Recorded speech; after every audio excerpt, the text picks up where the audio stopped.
Unplug and see the world around you. The next time you're out, look around. What you see should be very disturbing.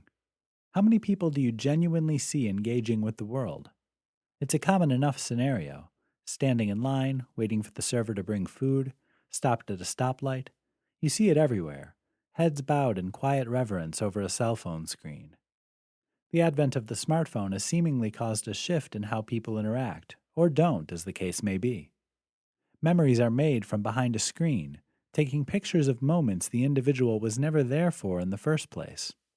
Is it any wonder we feel disenfranchised and unhappy? Unplug from the internet, say goodbye to the person you're texting, and take a moment to savor the glorious now and your present company.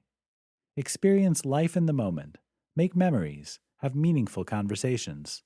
It's where you'll find true happiness and fulfillment.